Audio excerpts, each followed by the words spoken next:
Sergio, arrancamos el año con el pie derecho, escuchándote y sobre todo analizando lo que nos viene, el panorama económico 2022. Y te pongo en contexto, querido Sergio, el presidente de la República hace unos minutos en su conferencia desde Palacio Nacional ha dicho que ya pasó lo más difícil, en voz del presidente, y dijo que confía en que 2022 sea buenísimo. Así lo dijo el presidente, que sea buenísimo. ¿Sobre qué bases estará hablando el presidente, querido Sergio? ¿Cómo lo ves tú? Gracias, Enrique, por ponerme en contexto de la mañanera. Muy feliz año a ti, a todo tu auditorio. Pues mira, yo creo que el presidente está hablando con toda la solidez que le caracteriza a su imaginación, que ya conocemos que es muy fecunda. Es un optimista permanente, vamos a decirlo así. Yo me acuerdo pues ya va a ser para 2 años que proclamó domada la pandemia, por ejemplo, en abril 2020. Entonces siempre tiene esta visión bonita, rosa, hermosa del país, de la economía, de la política, de su propia persona, de lo increíble que es su gobierno. Y bueno, no. Y la cuesta de enero para este enero que ya empezó será terrible por la inflación de la que ya hemos hablado tú y yo, en alimentos, en energéticos. El crecimiento económico será extraordinariamente bajo. Se cree que entre 2 y 3%. No se oye tan mal. Oye, bueno, no está tan mal. No, hasta que comparas con el menos 8.3 que cayó 2020, el 5.8 más o menos, que será el registro de 2021. Todavía obviamente no tenemos el dato final. Entonces, ¿qué te quiero decir? Que ni siquiera este año llegaremos al PIB per cápita de 2018. No sé si lo haremos en 2023, pero bueno, hasta el momento, el PIB por habitante, el registro que tenemos está muy abajo del final del sexenio Peña Nieto. Entonces, bueno, pues yo creo que el presidente genuinamente cree que a base de declaraciones, y solo de declaraciones, no de acciones, es capaz de lograr que gire pues en la economía, o que se impulse, o que la gente le tome la palabra y diga, pues sí, qué bonito viene el año. Pues no, no dudo que para él está yendo muy bien, para su familia también en lo particular, con todo lo que se están llevando de dinero, pero pues realmente no, ojalá fuera cierto. Pues me encantaría coincidir con el presidente con esa perspectiva tan optimista, y que este año va a ser verdaderamente sensacional, ¿no? Su año 4, y bueno, a este paso igual acaba así el sexenio, ¿no? Diciendo que fue algo espectacular, pero los números, por desgracia, nos dicen otra cosa, y más para los millones de pobres, de nuevos pobres, que no van a salir de la pobreza este año, y para aquellos que están necesitados de una medicina, de una cuestión médica, y que les destruyó el Seguro Popular, y que el INSABI no se los da. O sea, ¿qué quiero decir? Hay muchísimas personas cuya situación empeoró y seguirá siendo muy mala. Ojalá que mejore, ojalá, un poco en este 2022, pero no, los datos no nos apoyan, Enrique. Así es, Sergio, y mira, en el contexto de una cuarta ola inminente ya de la pandemia en nuestro país, que va a traer pues más contagios, amenazas de cierres parciales en el sistema educativo, obviamente en la economía, que ojalá esto no ocurra, pero todo pareciera indicar que vamos en esa ruta, con una inflación elevada, la más alta en los últimos 20 años. ¿En qué se basa el optimismo del presidente? Lo digo con todo el debido respeto. No hay un dato duro, no hay un contexto que permita a nosotros entender en qué se basa ese optimismo, y que pareciera solo es voluntarista.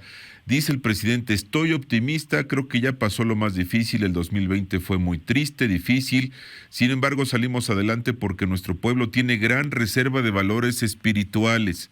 Nadie duda eso, pero pues es como saliva sin argumentos, ¿no? Gran reserva de valores espirituales, culturales y morales, que cuando se necesita sale toda esa fortaleza cultural. Pues sí, pero con una inflación tan elevada, con una pandemia no controlada, creciente, con tantas carencias, con un desempleo también que ya empieza a preocupar, no hay muchos elementos, digamos, de certeza, duros, tangibles, que nos permitan coincidir en este sentido, Sergio. No, ninguno, Enrique. No, realmente, pues mira, creo que has hecho pronunciado una gran palabra, el voluntarismo.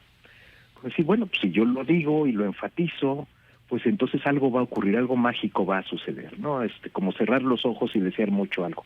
No, el problema es que el presidente, o no sé, problema, o su ventaja sería que él tiene al alcance de la mano el poder hacer una gran diferencia, y la hace, pero en sentido negativo. O sea, ¿a qué me refiero? Por ejemplo, la iniciativa eléctrica. Yo te puedo asegurar que de aquí a 2024, aunque no se aprobara, ya lo veremos este año, lo veremos en el próximo periodo de sesiones de la legislatura, pues aunque no se aprobara, ya nadie te va a invertir en sector eléctrico, porque saben que el señor de Palacio Nacional está totalmente en contra del capital privado en el sector.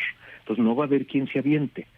En ese sentido, pues algunas empresas no se van a colocar en México porque no van a tener garantía de energía.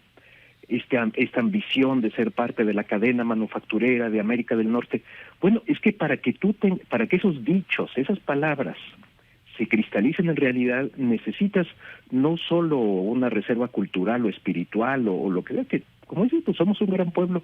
Bueno, sí, pero necesitamos las acciones de un gran líder, y eso es lo que no tenemos, eso es lo que falta. Necesitamos hechos concretos para canalizar esa energía. El mexicano es muy trabajador, extraordinariamente, y ¿sabes dónde lo demostramos mejor? En los Estados Unidos. A la hora que se cruza un mexicano, no, hombre, trabajamos como burros. ¿Por qué? Porque allá sí se puede trabajar. Ese es el problema de México, que no nos dejan trabajar, que nos estorban en el trabajo, y por desgracia muchas veces son las acciones del propio gobierno de la República las que nos estorban, como es el caso presente. ¿Qué sería de nuestra economía sin las remesas, querido Sergio?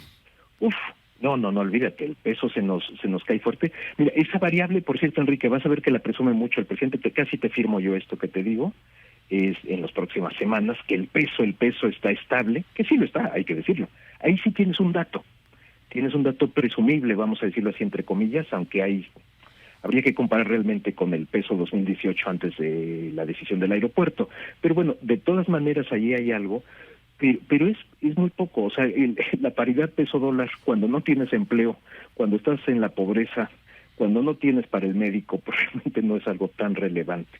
Pero sin las remesas, Enrique, ciertamente la economía, sobre todo de gente muy pobre, que es la que recibe la ayuda de fuera, se vería severamente afectada.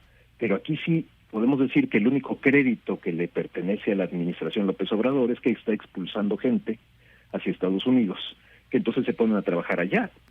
Yo quiero creer que ese crédito no lo reclamaría el presidente, pero realmente es el único que puede argumentar que está aumentando, y vaya que están aumentando las remesas que recibimos.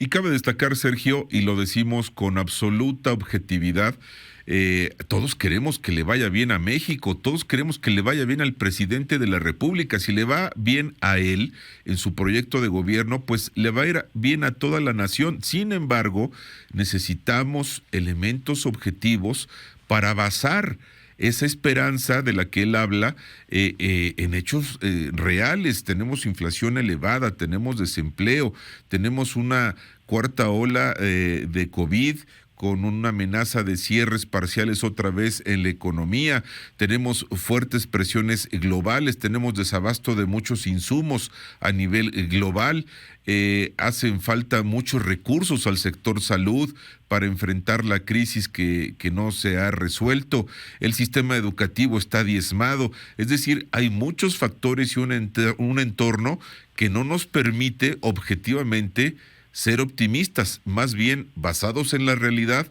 tendríamos que analizar a detalle todo este discurso y esta narrativa que no solamente debe basarse en el dogma, en la ideología, en el voluntarismo, sino tener hechos y echar a andar la maquinita económica de una mejor forma para que tengamos mejores expectativas reales de crecimiento, ¿no? Efectivamente, hay mucha imaginación, hay mucha falta de sustento en las acciones presidenciales. O sea, un gran ejemplo es el abrazos no balazos.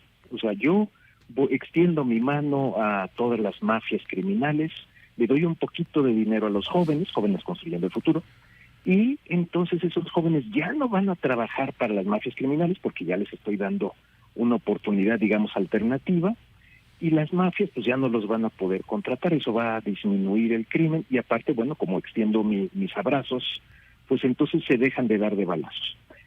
Si tú lo ves, bueno, la idea está ahí, la idea entre comillas es consistente, simplemente fue rotundamente irreal. O sea, no podía esperarse esto, no podía esperarse que el crimen dejara de ser una alternativa a cambio de una pequeña beca. Pero así lo cree el presidente. El presidente es un hombre de profundas creencias que se riñen con la realidad con muchísima frecuencia. Y ha estado sucediendo a lo largo de 3 años. Ya después de 3 años ya no nos podemos llamar engaño. Ya no podemos pensar que va a ver la realidad, que va a actuar distinto. Yo quisiera pensar, no sé, que llevas la noticia cada día, Enrique, si un día en una mañanera el presidente haya dicho a lo largo de estos 3 años, perdón, en esto específico me equivoqué, discúlpenme, cometí un error de política, de estrategia, lo que sea, de visión, y voy a corregir el rumbo. Según yo, en ninguno. Es un hombre que cree firmemente en sus ideas, que no se equivoca, y que cuando la realidad lo golpea, que no es tan frecuentemente, está muy cubierto de la realidad, entonces, bueno, va contra los conservadores, los fifís, los neoliberales, las mafias del poder, y todo lo que ya, ese discurso que ya conocemos. Y mientras tanto, bueno, pues el país a la deriva, y así es como estamos. Y 2022 va a ser muy representativo, Enrique, porque ya se va a ver esas visiones de años, cómo cristalizan. Estoy hablando de 2 bocas. Se supone que el 1 de julio de 2022 queda inaugurada la refinería. Ojalá hablemos por esas fechas. Yo te firmo desde este momento que no se va a producir una gota de gasolina en 2 Bocas, ni este año, y quizá el entrante tampoco, y quizá tampoco en 2024. De que corta el listón, lo corta, eso sí, corta el listón del discurso, todo, pero finalmente no va a producir gasolina, que se supone de eso se trata una refinería. Y lo del fracaso del aeropuerto de Santa Lucía, pues lo vamos a ver muy pronto. Creo que se inaugura el 21 de marzo, con un vuelo a Guadalajara, me parece.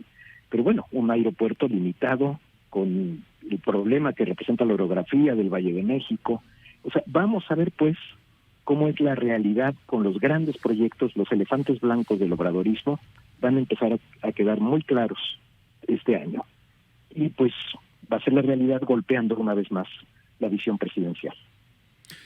Doctor Sergio Negrete, aprecio mucho tus reflexiones, te deseo un gran arranque de 2022 y nos seguimos escuchando, Sergio. Este es el espacio que siempre está disponible para que tú te expreses y nos ayudes a entender la realidad en nuestro país. Que tengas muy buen día, Sergio.